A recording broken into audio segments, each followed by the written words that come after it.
বাবে দাড়ি টুপি লঙ্ঘিত হওয়ার কারণেই আজি আমার মুসলমান মানুহখিনি বিভিন্ন ধরনের এই সরকারের অত্যাচারের বলি হব লগা হয়েছে। গতিকে আমি এনেকুৱা পরিবেশ হয়েছো সঁচা অর্থাৎ এই মুসলমান হয়ে জন্ম হওয়াটাই আমার ভুল হয়েছে। আমি মুসলমান হয়ে জন্ম হওয়াটাই আমার অপরাধ হয়েছে।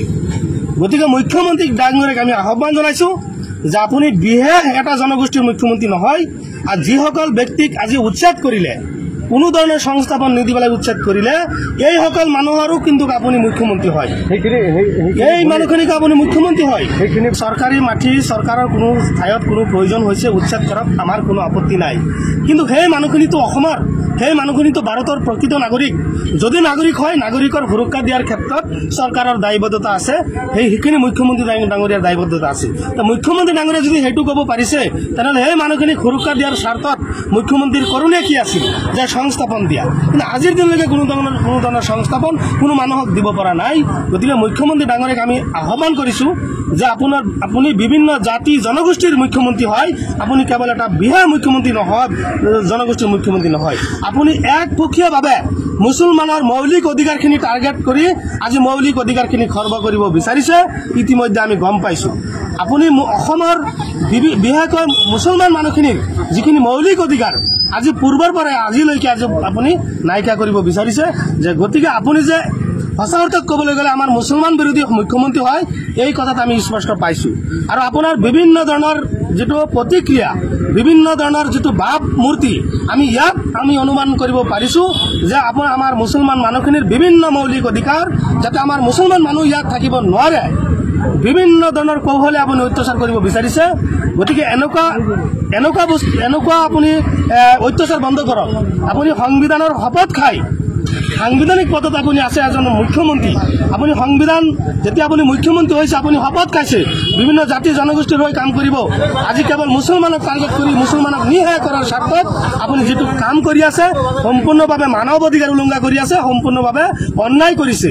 অন্যায়ৰ যেটো ফল নিশ্চয় 2026 চনত অসমৰ ৰাইজে দিব, অসমৰ জনগণে দিব। গতিকে আমি সংখ্যালঘু সংগ্ৰাম পৰিষদে আমি আহ্বান জনাইছোঁ, তাৰ লগে সকীয়াই দিছোঁ যে কোনো ধৰণৰ সংস্থাপন নিদি পেলাই যদি আমাৰ চৰকাৰখনে এনেধৰণৰ অমানসিকভাৱে উচ্ছেদ কৰে নিশ্চয় অসমৰ জনগণ কিন্তু ৰাজপথত ওলাব। অসমৰ জনগণ কিন্তু বহি নাথাকে, বিশেষকৈ সংখ্যালঘু মুছলমান কিন্তু বহি নাথাকে। তাৰ পিছত যদি অসমৰ শান্তি সম্প্ৰীতি কোনো ধৰণৰ অপ্ৰীতি সৃষ্টি হয়, অপ্ৰীতিকৰ কোনো ধৰণৰ পৰিৱেশ সৃষ্টি হয়, ইয়াৰ যোগেৰে হ'ব মুখ্যমন্ত্ৰী ডাঙৰীয়াই।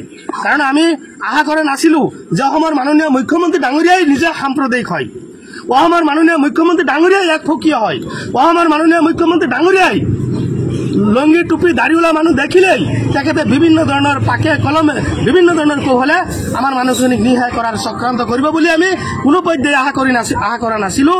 কিন্তু এতিয়া আমি দেখিছোঁ যে 2026 চন আহি আছে, নিৰ্বাচনৰ সময় আহি আছে, বিজেপি চৰকাৰে ৰাইজৰ ওচৰত যোৱাৰ কোনো ৰাস্তা নাই, যাৰ ফলত আপুনি গু মাংসই হোক, বিভিন্ন ধৰণৰ ইস্যুই হোক, বিভিন্ন ধৰণৰ কথাই হোক, আপোনাৰ উচ্ছেদি হোক, আজি নতুনকৈ কৌশল এটা সংস্থাপন বা ব্যৱস্থা কৰি আছে যাতে 2026 চনত বিহাৰ এটা জনসংখ্যাৰ ভোটাৰসকলে যাতে বিজেপিত ভোট দিয়ে আৰু মুছলমান মানুহখিনিক যাতে এটা হেৰি কৰে, সেইকাৰণে চক্ৰান্ত কৰি মুখ্যমন্ত্ৰী এটা এইটো ৰাজনৈতিক চক্ৰান্ত, এনেকুৱা ৰাজনৈতিক চক্ৰান্ত বন্ধ কৰক। অন্যথায় কিন্তু মুখ্যমন্ত্ৰীৰ এই হিটলাৰী শাসন, মুখ্যমন্ত্রীর এই আপনার কি স্বচ্ছাচারী শাসন, মুখ্যমন্ত্রীর যেটো আপনার এই কূটনীতি রাজনীতি, মুখ্যমন্ত্রীর যেটো একনায়কত্ববাদ যেটো শাসন, এই শাসন কিন্তু অসমৰ জনগণে কিন্তু বন্ধ কৰিব। আপোনালোকে জানে ভাৰতৰ ইতিহাসত, পৃথিৱীৰ ইতিহাসত কোনো মুখ্যমন্ত্ৰী নহয়, কোনো ৰাজনৈতিক নেতা নহয় বিহাৰ এটা জনগোষ্ঠীক টাৰ্গেট কৰি বিভিন্ন ধৰণৰ অত্যাচাৰ। গৰু গাহৰি হাঁহ ছাগলী কুকুৰা আদিৰ বাবে জনপ্ৰিয় দানাৰ নামটোৱেই হ'ল বিয়ম। বিয়ম এই অসমৰ উদ্যোগ, গতিকে বিতৰকসকলে অতি শীঘ্ৰেই বিয়ম উদ্যোগৰ লগত যোগাযোগ কৰক।